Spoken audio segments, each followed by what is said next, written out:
La nouvelle PDG m'a licencié dès son premier jour.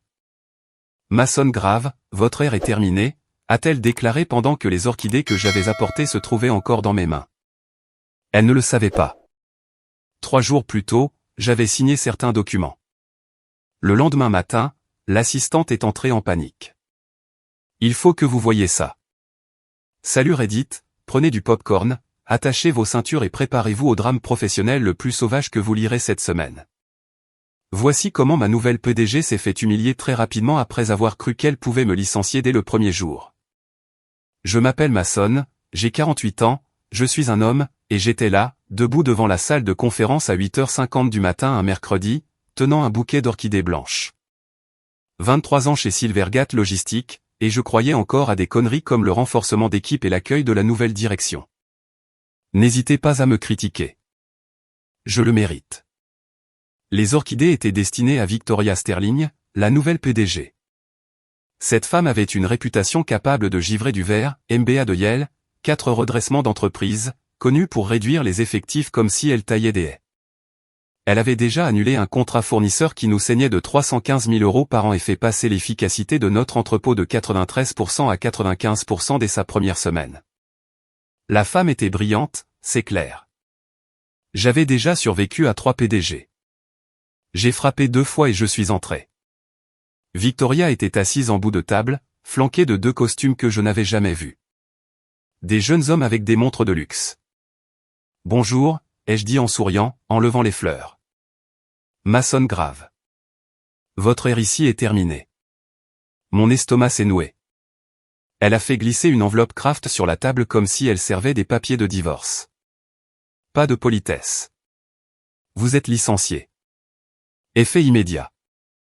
La sécurité vous attend dehors. Je suis resté là, tenant les orchidées comme un idiot. 23 ans. La catastrophe de l'expédition de Seattle où la douane avait bloqué tout pendant 4 jours nous avait coûté 165 000 € de pénalité, mais je l'avais réglé. L'audit de 2019 que j'avais repéré et qui avait économisé 7,8 millions € à l'entreprise. Le mariage de mon frère que j'avais manqué à cause d'un plantage système que moi seul savais réparer. Rien de tout cela n'avait d'importance pour cette femme. Il s'agit d'évolution, a-t-elle poursuivi. Silvergate doit se débarrasser de son poids mort pour survivre sur le marché moderne. Votre départ envoie un message sur notre engagement envers le changement. Poids mort. L'un des costumes a même ricané. L'autre avait sorti son téléphone et enregistrait. Victoria voulait que ce soit documenté. Elle prévoyait probablement de le montrer plus tard au conseil d'administration comme preuve qu'elle savait prendre des décisions difficiles. Le costume qui ricanait avait un bloc-notes avec mon nom en haut. Ils avaient préparé des points de discussion pour mon licenciement. La sécurité est arrivée 40 secondes plus tard. Des contractuels extérieurs. Victoria avait planifié cela comme une opération militaire. J'ai ramassé l'enveloppe. J'ai laissé les orchidées poser là comme un mémorial. Je suis sorti de la salle de conférence en essayant de ne pas avoir l'air d'avoir reçu un coup dans l'estomac. Derrière moi, la voix de Victoria, lisse comme de la glace. Excellent. Maintenant, discutons du calendrier de restructuration. Mon bureau paraissait pathétique quand on savait qu'on allait le quitter. 19 ans dans cet espace. La sécurité m'a tendu un carton. Le garde le plus grand semblait mal à l'aise. Ce type travaillait à la sécurité du bâtiment depuis 6 ans. Nous avions parlé des matchs de soccer de sa fille et de l'entreprise de pâtisserie de sa femme. Et maintenant, il supervisait mon éviction comme si j'avais volé des ordinateurs portables de l'entreprise. Désolé, monsieur Grave, a-t-il marmonné. Ordre. Un mug à café ébréché, une plaque en laiton au nom de Mason Grave, quelques photos. C'était tout. À travers les cloisons vitrées, Franck a croisé mon regard et m'a fait un petit signe de tête. C'était tout ce que nous pouvions risquer. Au bout du couloir, Carole DRH avait la main sur la bouche. Steven Park s'est détourné de son ordinateur, le visage pâle. Mon téléphone a vibré avec des textos de Carole, Shaun et Franck, tous disant la même chose. Le couloir est devenu silencieux quand je l'ai traversé avec mon carton. 47 employés à cet étage. Pas un seul n'a croisé mon regard. C'est ce que fait la peur. Victoria était PDG depuis 7 jours, et tout le monde savait déjà que la contrarier signifiait le chômage. Je me suis assis exactement 20 secondes. Je me suis laissé ressentir la colère, l'humiliation, l'épuisement d'avoir tout donné et d'être évincé comme ça. 20 secondes. Puis je me suis levé, j'ai pris mon carton et je suis sorti. La descente en ascenseur ressemblait à une descente aux enfers. Le hall est devenu silencieux quand je l'ai traversé. Les gardes avaient l'air malheureux. « Prenez soin de vous, monsieur Grave », a dit Vincent. Dehors, il bruine à Portland. Le pick-up de Bobby s'est arrêté, klaxon hurlant. Bobby s'est penché, chemise tachée de graisse. « Tu montes ou tu comptes rester là à avoir l'air tragique ? Mon copain du lycée possède une casse. » Carole avait appelé et dit, « Tu pourrais avoir besoin d'une extraction. » Il a indiqué le plateau du camion du pouce, a jeté le carton à l'arrière. Je l'ai chargé. Il l'avait fixé avec des sandos. Il a démarré dans la rue. « Qu'est-ce que tu vas faire ? » Je n'ai pas encore décidé. C'était un mensonge complet. Je savais exactement ce que j'allais faire. Bobby m'a ramené chez moi. Il m'a aidé à porter le carton en haut. « Tu as besoin de quelque chose ? Appelle-moi. » Caution. Chauffeur de fuite. Pneus. Je suis ton gars. Après son départ, j'ai ouvert l'enveloppe de l'indemnité de départ, 6 mois de salaire, avantages sociaux jusqu'en décembre. Clause standard de non-dénigrement. Le NDA était strict, je ne pouvais pas discuter des opérations, des clients ou des processus pendant 24 mois. Une exception était enterrée dans les petits caractères, les cadres partants conservaient les droits de communication avec les actionnaires selon la loi des sociétés de l'État. Les avocats de Victoria avaient manqué cela.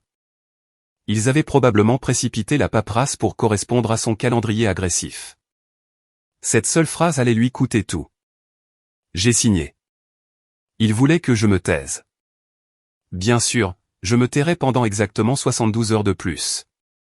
3 jours avant cette exécution dans la salle de conférence, mon téléphone a sonné à 22 heures un dimanche. Lawrence Blackwell. Lawrence n'appelait que quand les bâtiments étaient en feu. Fondateur de Silvergate, retraité en 2021. Mason, il faut que je te voie ce soir. 30 minutes plus tard, j'étais dans son bureau. Lawrence avait l'air en forme. Pas de retraité en pantoufles. Il était habillé comme s'il sortait d'une réunion du conseil. Le bureau sentait les vieux livres et le mobilier de luxe. Des cartes de nos routes maritimes couvraient un mur. Des photos des débuts de Silvergate couvraient l'autre. Lawrence debout devant l'entrepôt d'origine en 1989. Une équipe de 8 personnes. Aujourd'hui, nous employons 847 personnes dans 6 États. Le conseil commet une erreur catastrophique avec Victoria. Elle va vider cette entreprise pour des chiffres trimestriels et passer à autre chose. Il a poussé des papiers sur le bureau. Je détiens encore 44% des actions avec droit de vote. Le conseil pense que je suis inoffensif. Ils ont tort. Des documents juridiques, des accords de transfert. Mon nom apparaissait cette fois sur la première page. Je te vends mes actions. Toutes. 4,7 millions. Lawrence, je n'ai pas. Paiement échelonné sur 8 ans. Premier versement le trimestre prochain. Il s'est adossé. Je prépare cela discrètement depuis 4 mois. Tu n'as qu'à signer. J'ai hésité. Pourquoi moi? 23 ans. Tu n'as jamais mis tes intérêts avant ceux de l'entreprise. Je sais que tu as manqué le mariage de ton frère. Tu as refusé 4 offres d'emploi qui auraient triplé ton salaire. Ce n'est pas de la flatterie. C'est de la loyauté. Lawrence a sorti un stylo plume. C'était le mien quand j'ai signé les documents de fondation de Silvergate. Il l'a mis dans ma main. L'inscription disait « Construis quelque chose qui dure ». Si tu signes, tu détiens 44%. Actionnaire majoritaire. Victoria te rend des comptes, mais nous gardons cela secret pendant 72 heures. Je veux voir qui montre son vrai visage quand il pense que tu es impuissant. J'ai fixé les documents. C'était soit l'opportunité d'une vie, soit le piège le plus élaboré de l'histoire des affaires. Les documents étaient minutieux. Page après page de clauses de transfert, d'échéanciers de paiement, de droits de gouvernance. L'avocat de Laurence avait construit cela comme une forteresse. Chaque contestation potentielle était déjà anticipée. Le Conseil va contester cela. Le Conseil suit le pouvoir. Une fois qu'ils réaliseront que tu tiens les rênes, ils s'aligneront. Il a souri. Victoria va licencier quelqu'un publiquement. Elle a besoin d'un sacrifice pour son récit de nouvelle ère. J'ai signé chaque page. Le dépôt sera effectué mardi matin. Mercredi, tu seras le propriétaire. Avant mon départ, Laurence a passé un dernier appel à mon ex-femme. Daniel et moi sommes restés en bons termes après notre séparation en 2018. Elle est expert comptable spécialisée dans la guerre des entreprises. Tranchante comme du verre brisé. Nous avons divorcé parce que j'étais marié à Silvergate plus qu'à elle. Elle est arrivée 40 minutes plus tard. Elle a regardé les documents de Laurence. Tu achètes l'entreprise qui a ruiné ta vie personnelle. Ça a intérêt à en valoir la peine. Laurence a expliqué. Daniel a écouté, puis a commencé à feuilleter les documents. Section 9.2, a-t-elle dit en montrant la page. Tout actionnaire détenant 42% ou plus à l'autorité d'approbation finale sur les décisions de personnel majeures, les allocations budgétaires supérieures à 1,9 million et les changements structurels. C'est ton option nucléaire. Est-ce que ça tiendra? Rédigé en 1989. Jamais amendé. Daniel a regardé Laurence. Tu t'en es assuré, n'est-ce pas? Laurence a simplement souri.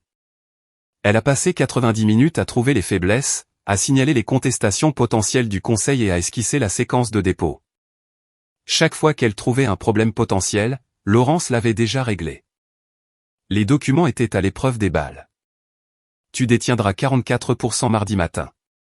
La section 9.2 se déclenchera automatiquement. Le Conseil a besoin d'un accord unanime pour te contourner. Cela n'arrivera jamais. Donc je suis protégé. Tu es à l'épreuve des balles. Daniel a sorti son ordinateur portable. Elle a rédigé 2 documents, un mémo d'une page pour le Conseil et une motion prête à voter. Il vote oui ou non. Pas de temporisation. 50 minutes plus tard, les 2 documents étaient terminés. La motion rendait le vote négatif contraire au statut de l'entreprise. Terrain pour une action en justice des actionnaires. Tu rends la conformité plus facile que la résistance, a observé Laurence. Daniel a tout sauvegardé.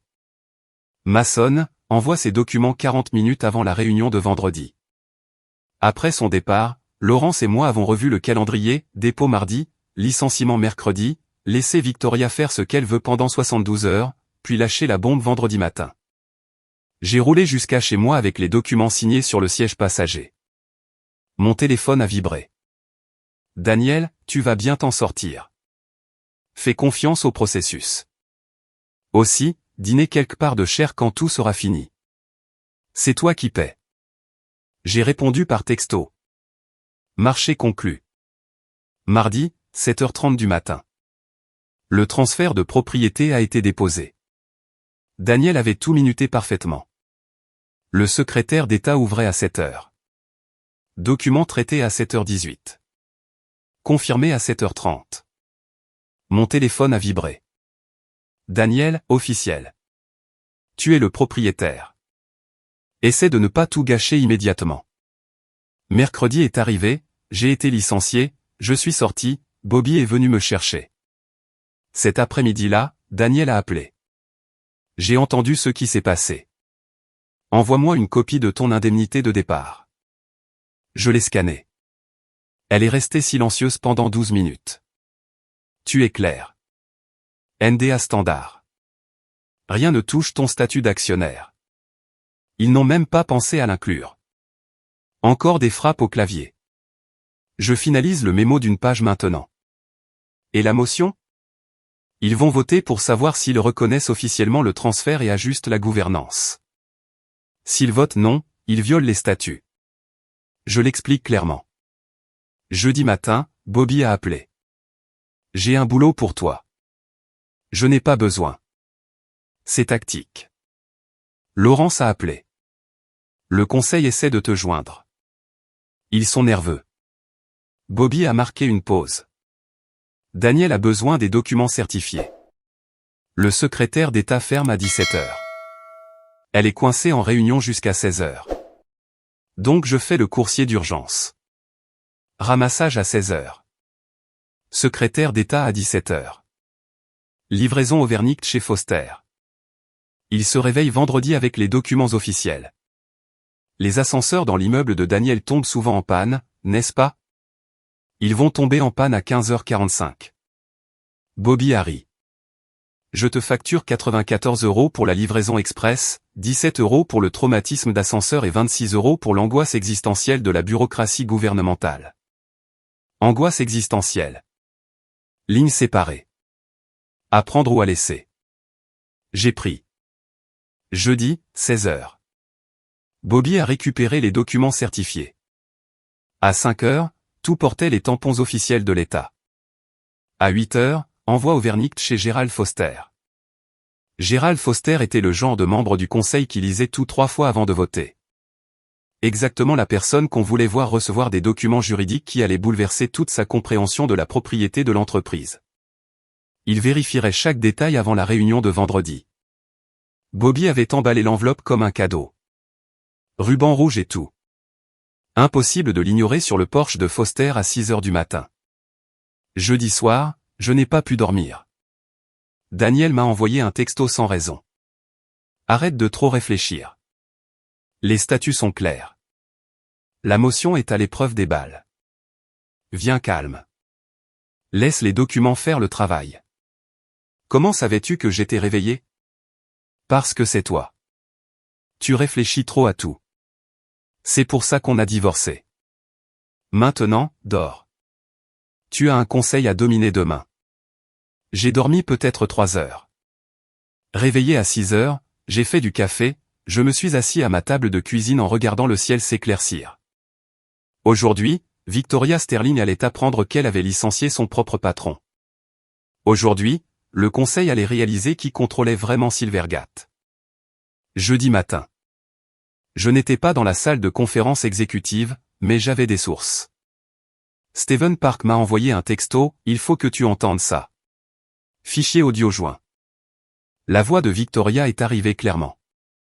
Sa première réunion complète avec l'équipe de direction senior. 23 chefs de département et managers. Une salle pleine de personnes qui avaient construit leur carrière chez Silvergate. Nous ne sommes plus dans l'ère du sentimentalisme. Cette entreprise a porté du poids mort trop longtemps. Mason Grave représentait tout ce qui est toxique dans la culture dépassée de Silvergate. Son départ n'est pas symbolique. C'est une chirurgie nécessaire. Nous enlevons des tumeurs. Des tumeurs, vraiment? Gestion des risques, conformité, logistique, tout est gonflé de fossiles comme Grave. Cela s'arrête immédiatement. Nous reconstruisons à partir de zéro. Quiconque n'est pas prêt à s'adapter peut suivre Grave vers la sortie. Silence. Puis Michael. Avec tout le respect, Mason a sauvé cette entreprise plusieurs fois. Nous n'exploitons pas un musée de la nostalgie. Nous construisons l'avenir. Grave était une encre. Maintenant, il est parti. Discussion close. L'enregistrement s'est terminé. Je suis resté assis 30 secondes. Elle ne m'avait pas seulement licencié. Elle avait fait de moi un exemple. Un avertissement pour quiconque oserait questionner sa vision. Le fichier audio était daté de 9 h 40 du matin. Victoria avait attendu moins de 2 heures après mon licenciement pour commencer à salir ma réputation devant toute l'équipe de direction. J'ai transmis le fichier à Daniel. Réponse en 53 secondes. Elle rend cela trop facile. Dénigrer publiquement un actionnaire majoritaire. Elle m'a appelé 25 minutes plus tard. La section 13.4 couvre la conduite des cadres. Ce qu'elle a dit viole la politique. Pouvons-nous l'utiliser? Cela établit un leadership imprudent. 4 jours en tant que PDG et elle a déjà violé les politiques de conduite. Elle a marqué une pause, ajoutant une note de bas de page à la motion. Ça ne sera pas évident tant que quelqu'un ne lira pas attentivement. Tu es terrifiante. Je suis minutieuse. Après avoir raccroché, je suis resté avec l'enregistrement. Le mépris de Victoria était clair, mais il y avait autre chose, du désespoir. Elle avait besoin que je disparaisse rapidement parce que je représentais tout ce qu'elle ne pouvait pas contrôler, 23 ans de relations, de connaissances institutionnelles, de loyauté de personnes qui avaient travaillé à mes côtés lors de crises réelles. Elle était entrée chez Silvergate en pensant que les métriques d'efficacité et ses diplômes de Yale suffiraient. Elle n'avait pas compris que les entreprises se construisent sur des personnes, pas sur des tableurs. Mon téléphone a vibré. Franck, ils sont terrifiés. La moitié des managers mettent leur profil LinkedIn à jour. Shaun. Carole pleurait dans son bureau. Elle pense qu'elle est la suivante. Ce soir-là, Bobby a appelé. Colis livré chez Gerald Foster. Je l'ai coincé dans la porte moustiquaire pour qu'il trébuche dessus. Tu es le pire. Je suis le meilleur. Foster va ouvrir ça à 6 heures du matin avec son café et s'étouffer avec son petit déjeuner quand il réalisera ce que ça signifie. J'ai commencé à prendre des notes. Victoria avait fait 17 changements opérationnels en 7 jours. 11 d'entre eux inversaient des décisions que j'avais prises au cours des 5 dernières années. 4 de ces inversions coûteraient de l'argent à Silvergate dans les 6 mois. J'avais déjà fait les projections. Elle ne construisait pas une meilleure entreprise. Elle construisait son CV. Je n'étais plus en colère. J'étais patient. Et demain, Victoria Sterling apprendrait la différence. Cette nuit-là, j'ai mieux dormi que depuis des semaines. Vendredi matin a été différent. Je me suis réveillé sans alarme. Mon cerveau tournait déjà les scénarios. La réunion du conseil était à 10 heures. Gerald Foster aurait trouvé les documents certifiés sur son Porsche en prenant son journal. Cela lui donnait presque 4 heures pour paniquer, appeler ses avocats et réaliser à quel point Daniel avait verrouillé tout cela. J'ai fait du café, pris une douche, enfilé le costume gris anthracite que je réservais d'habitude aux grandes réunions clients. Cravate bleu foncé. Simple. Mon téléphone est resté silencieux jusqu'à 7h36. Puis il a explosé. Texto de Gerald Foster, nous devons discuter des documents que j'ai reçus ce matin. Puis de Kenneth, Mason, c'est hautement irrégulier. Le conseil aurait dû être consulté. Puis d'Hélène, ce transfert de propriété est-il légitime? Je n'ai répondu à aucun d'eux. Daniel avait été clair, laisse-les paniquer. Le transfert était légal. Les statuts étaient contraignants et je possédais l'entreprise. Puis Daniel a appelé. L'avocat de Foster m'a recontacté. Il a demandé une négociation. Je lui ai dit que les statuts ne sont pas négociables. Il s'est tu. Le conseil va tenter une dernière manœuvre. Ils vont questionner le timing. Je t'envoie un dernier document, a-t-elle dit.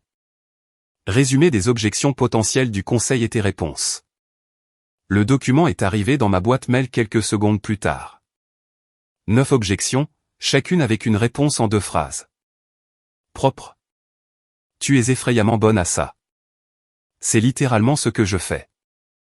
Elle a marqué une pause. À 9h30, j'ai conduit jusqu'à la Silvergate Tower. Le parking semblait différent. Mon ancienne place avait été réattribuée. Quelqu'un de l'équipe de Victoria l'avait déjà prise. J'ai garé 3 niveaux plus bas. Bobby a appelé. Tu es prêt? Oui, je le suis. Tu veux que je vienne? Je peux arriver en chemise de travail. Faire croire que tu as du muscle. J'ai ça. L'offre tient. Aussi, je te facture 23 € pour le soutien moral par téléphone. La montée en ascenseur a semblé plus longue que d'habitude. Dernier texto de Daniel.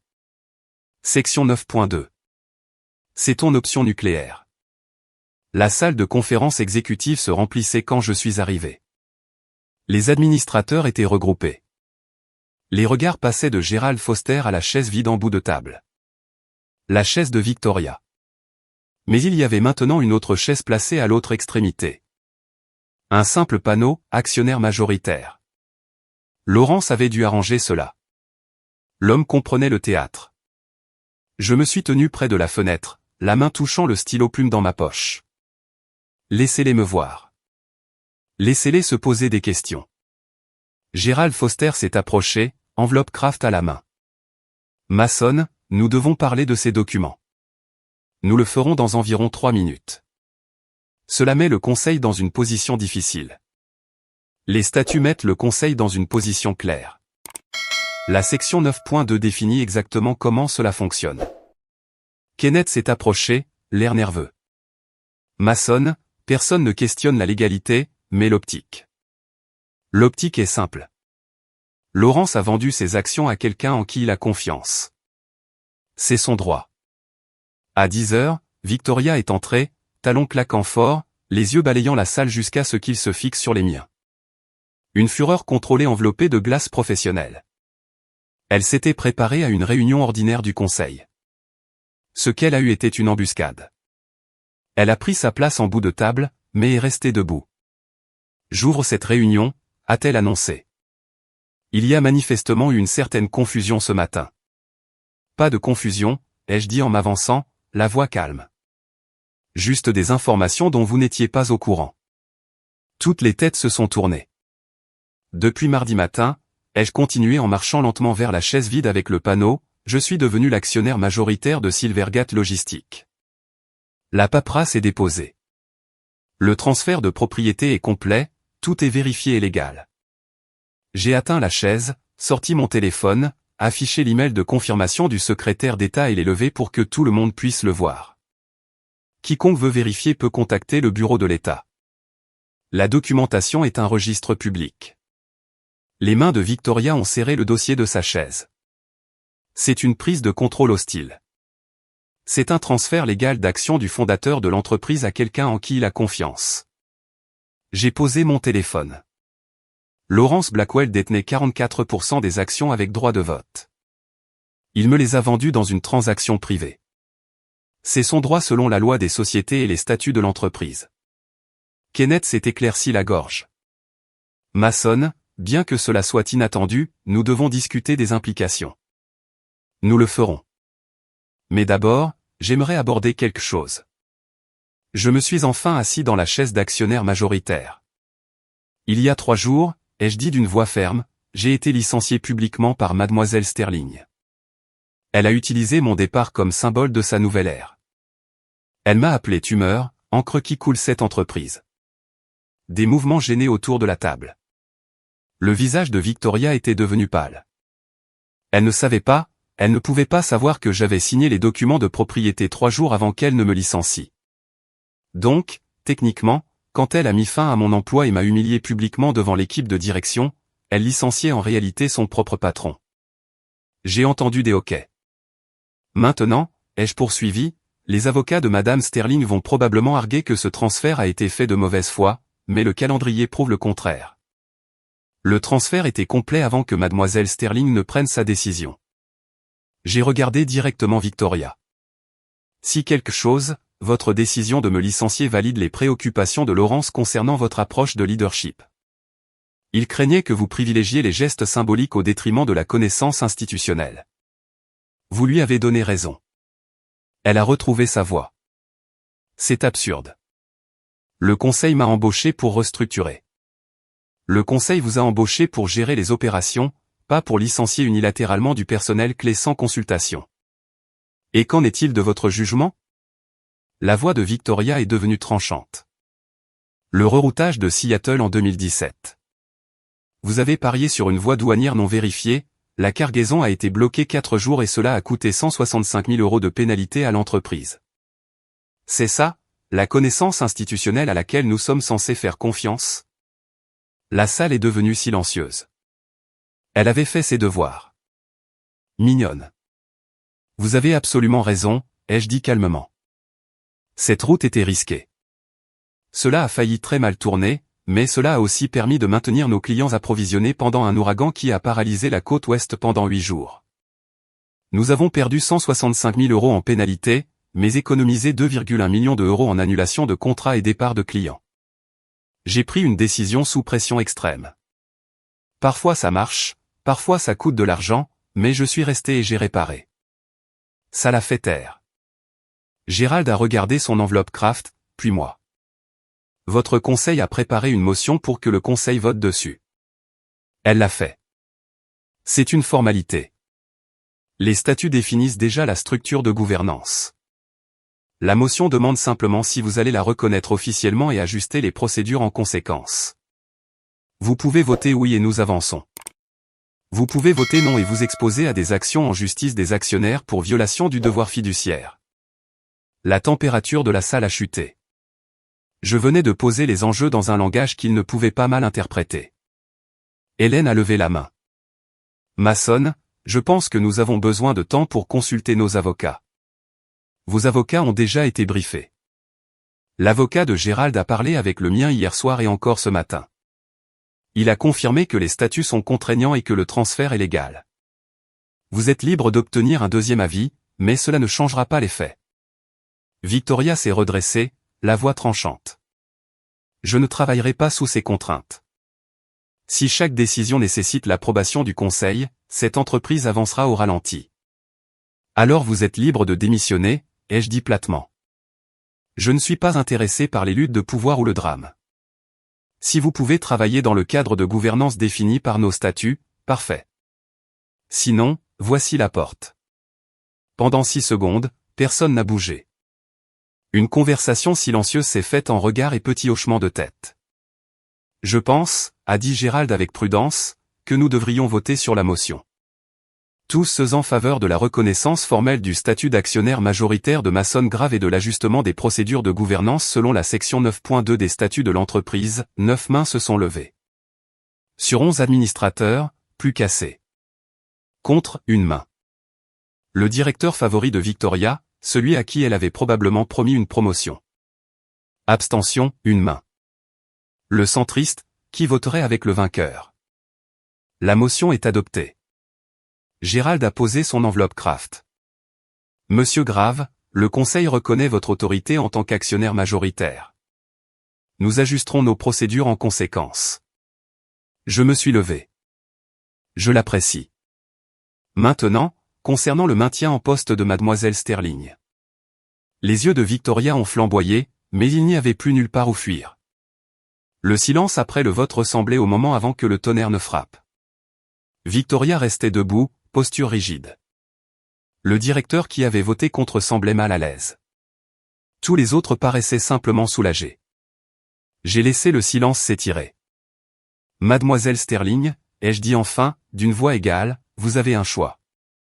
Vous pouvez continuer en tant que PDG dans le cadre de gouvernance que nous venons de voter pour reconnaître. Cela signifie que les décisions majeures passent par le Conseil.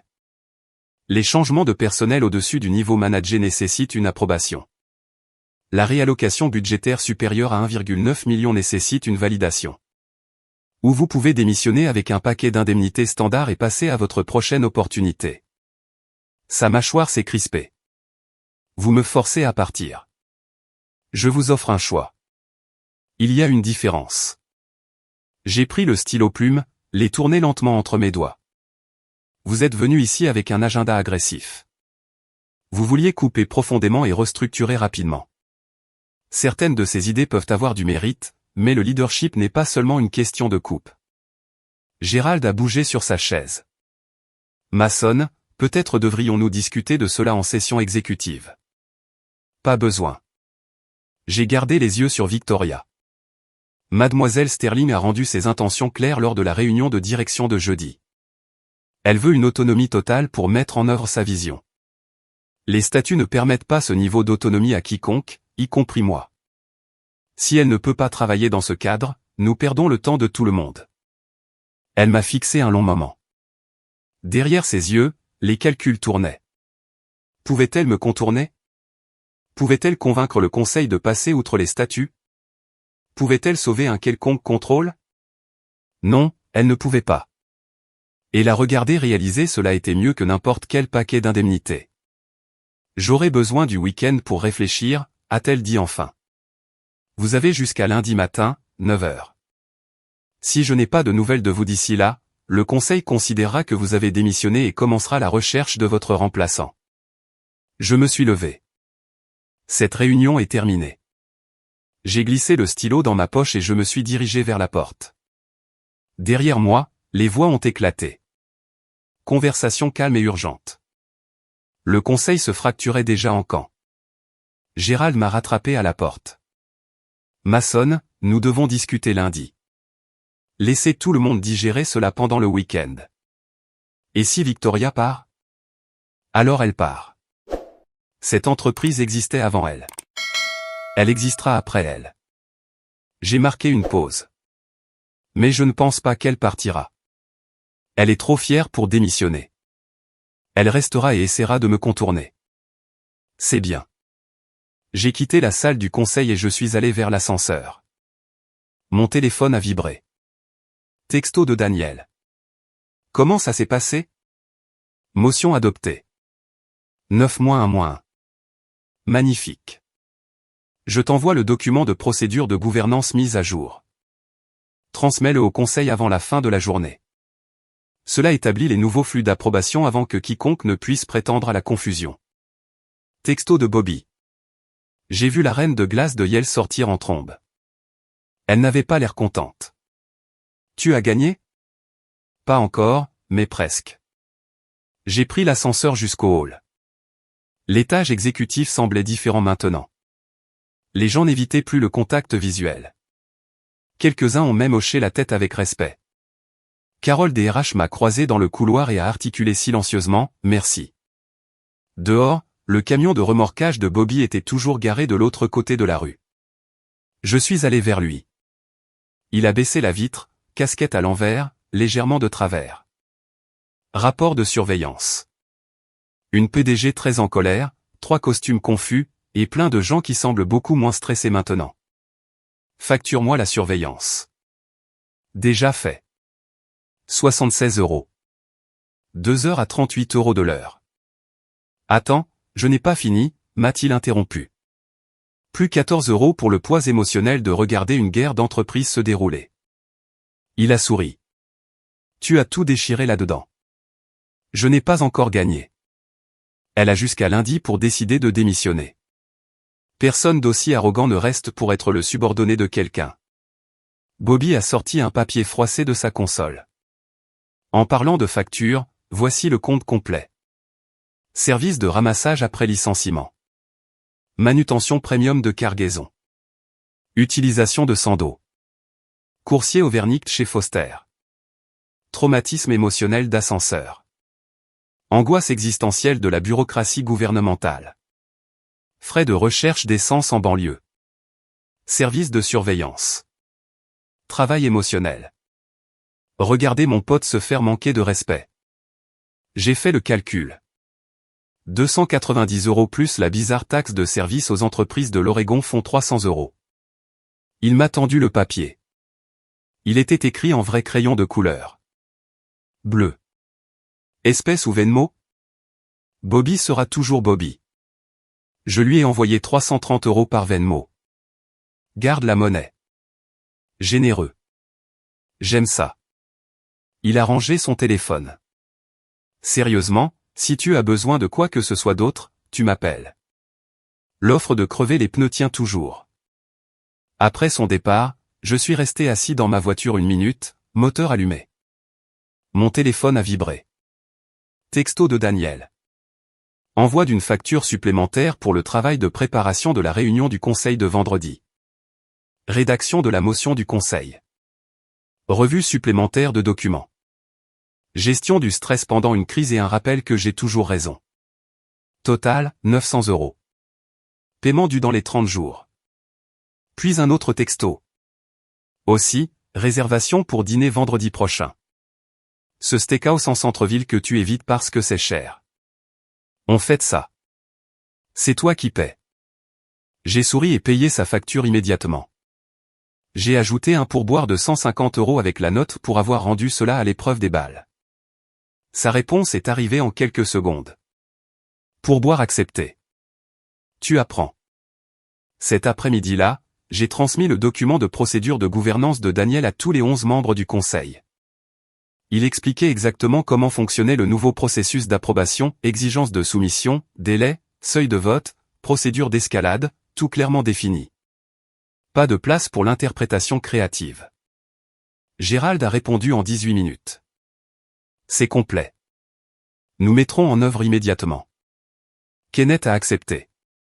Hélène avait une question sur le seuil d'approbation budgétaire.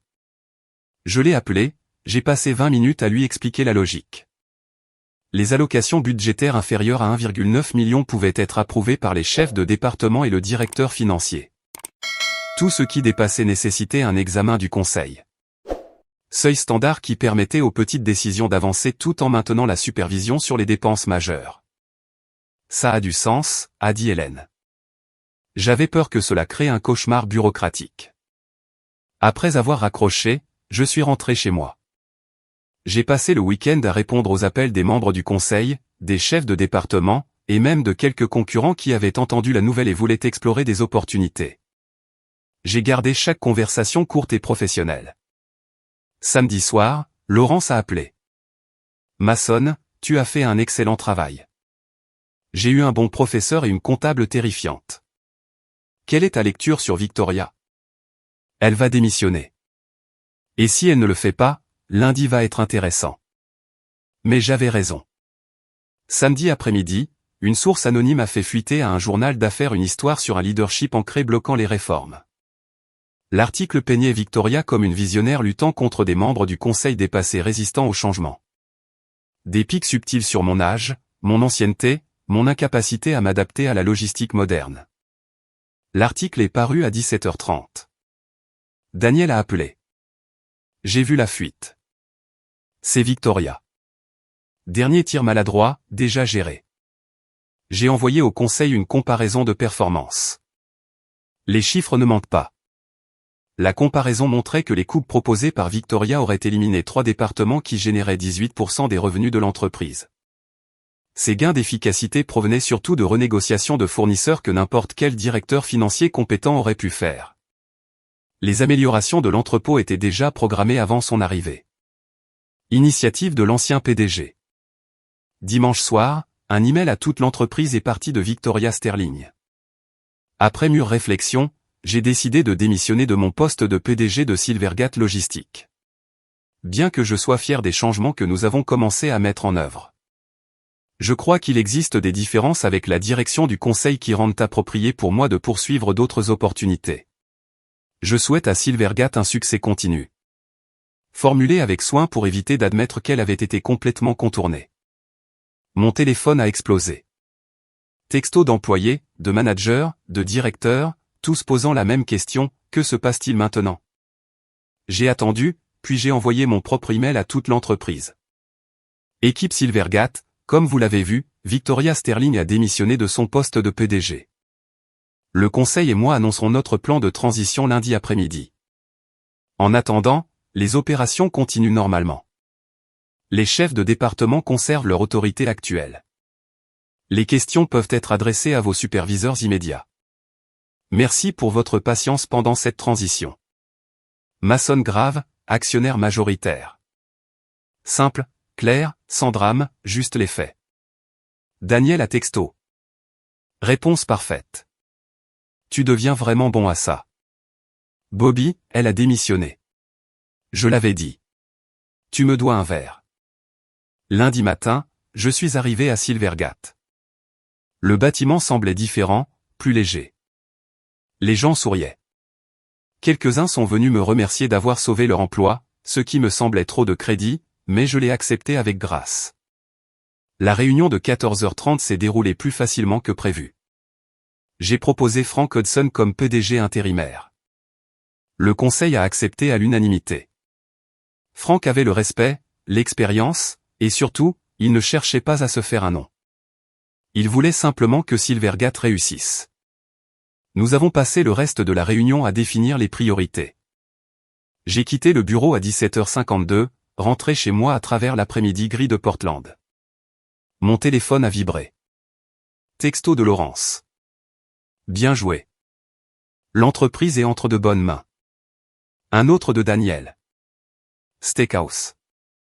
Vendredi, 19h30. Ne sois pas en retard. Mercredi matin, 9h. Je suis arrivé à la Silvergate Tower. Le stylo plume est resté dans ma poche intérieure, juste au-dessus de mon cœur. Vincent au bureau de sécurité s'est redressé quand il m'a vu. Bonjour, monsieur Grave. Bonjour, Vincent. Comment s'est passé ton week-end? Mieux que prévu, monsieur. J'ai entendu que nous avons un nouveau PDG. PDG intérimaire, Frank Hudson. Un type solide. Tout le monde le dit. Le bâtiment semble différent, meilleur. La montée en ascenseur semblait plus légère. La semaine et demie écoulée avait été un cours magistral en guerre d'entreprise, mais nous en étions sortis. Peut-être contusionné, mais intact. Frank m'a retrouvé à l'ascenseur. Mason, tu as une minute avant la réunion générale? Bien sûr. Nous sommes allés dans son nouveau bureau, le bureau du PDG, bien qu'il ait déjà enlevé la plupart des meubles modernes agressifs de Victoria et les ait remplacés par quelque chose de plus pratique. Le type était PDG depuis 2 jours et avait déjà fait en sorte que cela ressemble moins à une exposition de musée. Je voulais te remercier, a-t-il dit en fermant la porte, de m'avoir fait confiance avec ça. Tu l'as mérité. 15 ans de compétence et de loyauté. Ça compte. Quand même, tu aurais pu prendre le poste toi-même. Tout le monde aurait compris. J'ai secoué la tête. Je suis meilleur en coulisses. Je l'ai toujours été. À 10 heures, Frank a tenu sa première réunion générale, à toute l'entreprise, diffusée dans tous les sites. Je me tenais au fond de la salle de conférence principale pendant qu'il parlait. Il était bon à ça. Calme, clair, honnête sur les défis à venir, mais réaliste sur les solutions. Les 2 dernières semaines ont été turbulentes, a dit Frank en regardant la caméra. Les gens ont hoché la tête. Ils commençaient à avoir l'air de travailler pour une entreprise au lieu d'un site de démolition. Mason Grave restera actif en tant que président du conseil et actionnaire majoritaire, a continué Frank. Ses 23 ans de connaissances institutionnelles et son engagement envers le succès de cette entreprise guideront nos décisions stratégiques, mais les opérations quotidiennes passeront par moi et vos chefs de département. Nous allons avancer de manière réfléchie. Après la réunion, des employés sont venus me serrer la main. Me remercier de ne pas les avoir laissés détruire ce que nous avions construit. Je l'ai accepté avec grâce, même si une partie de moi avait l'impression que j'avais simplement fait ce que n'importe qui dans ma position aurait dû faire, protéger ce qui comptait. Puis Carole des RH m'a pris à part. Les sondages de morale que nous avons faits hier montrent une amélioration de 52% par rapport à la semaine dernière. C'est sans précédent. Les gens se sentent à nouveau en sécurité. Bien. C'est ce qui compte.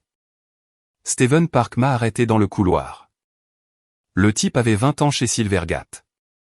Il dirigeait toute l'opération logistique de la côte ouest. Mason, je voulais te dire merci.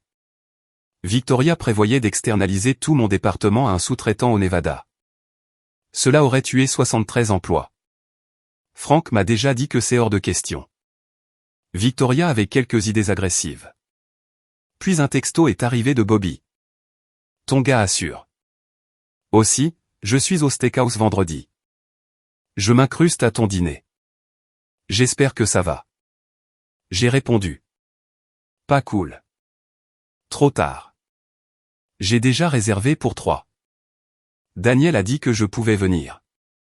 Vendredi soir, 19h30. Le steakhouse en centre-ville était exactement aussi cher que dans mon souvenir. Bois sombre, banquette en cuir, le genre d'endroit où le serveur décrit chaque coupe de bœuf comme une expérience religieuse. Daniel était déjà là, veste de tailleur sur un t-shirt de concert vintage, lunettes de lecture perchées sur le nez pendant qu'elle étudiait le menu. Elle a levé les yeux quand je me suis assis. Tu es à l'heure. Choquant. Tu as dit non négociable. C'est vrai. Elle a fermé le menu. Porterousse, saignant. Tu prends le rebay parce que tu prends toujours le rebay. Bobby est arrivé 20 minutes en retard. Chemise de travail échangée contre une chemise propre. Il s'est glissé dans la banquette à côté de moi. Cet endroit est chic. Ils ont des serviettes en tissu. C'est quoi, un mariage? Daniel a commandé une bouteille. On fête ça. Mason paie. Autant que ce soit mémorable. Pendant le dîner, nous avons revécu les 2 dernières semaines. Chaque fois que nous arrivions à une bonne partie, Bobby ajoutait un détail que j'avais oublié, comme la façon dont il avait garé le camion de remorquage délibérément dans une zone de chargement en face de la Silvergate Tower pour que la sécurité le remarque. Ou comment il avait utilisé du papier cadeau pour faire ressembler la livraison du document de Gerald Foster à quelque chose de festif. Tu as emballé des documents juridiques comme un cadeau? A demandé Daniel. Ruban rouge et tout. J'ai pensé que si tu reçois une nouvelle qui change ta vie à 6 heures du matin sur ton Porsche, autant que ça ait l'air important. Bobby a pris une gorgée. La caméra de la sonnette de Foster m'a probablement filmé en train de le faire. Cette vidéo est légendaire. Après le dîner, après que Bobby ait insisté pour commander un dessert parce que Mason paie, nous sommes restés là, satisfaits. Les verres étaient vides. La table était couverte d'assiettes vides. Le serveur avait arrêté de tourner autour. Daniel a sorti son téléphone. Moment de vérité. Total de l'addition avant pourboire. À quel point c'est mauvais. 523 €. Divisé en 3, c'est à temps, non, tu paies. Je paie. Dans ce cas, je commande un autre dessert à emporter. Bobby, tu veux quelque chose? Ils peuvent emballer un ribeye? 20 minutes plus tard, nous sommes sortis du restaurant avec des contenants à emporter. Sur le trottoir, Bobby m'a donné une tape sur l'épaule. Fier de toi, mec. Tu es passé de viré à propriétaire en 2 semaines. C'est du matériel pour film. C'était 2 semaines et demie, et ce n'était pas seulement moi. Vous deux, arrêtez, nous a interrompu Daniel. Vous allez dire quelque chose de sentimental et gâcher l'ambiance. Accepte le compliment. Passe à autre chose. Merci. J'ai ri.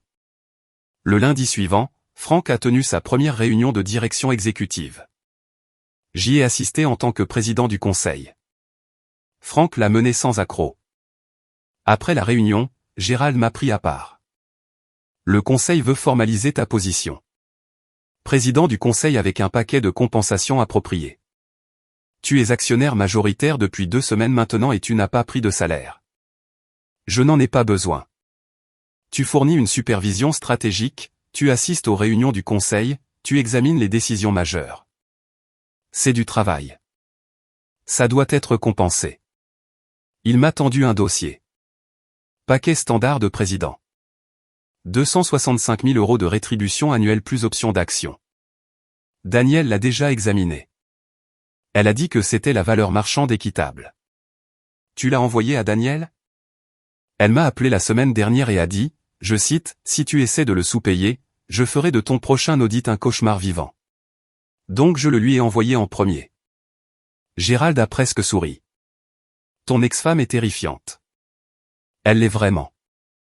J'ai signé l'accord de président. Gérald avait raison. Le travail méritait une compensation. J'ai sorti le stylo plume, je l'ai regardé dans la lumière déclinante. L'inscription disait toujours la même chose, construis quelque chose qui dure. 23 ans de sacrifice avaient mené à cela. Pas un bureau d'angle ni un titre prestigieux. Juste la connaissance tranquille que, quand je partirai un jour, Silvergate sera toujours debout. Les gens auront toujours leur emploi. Le travail continuera. C'était suffisant. Plus que suffisant.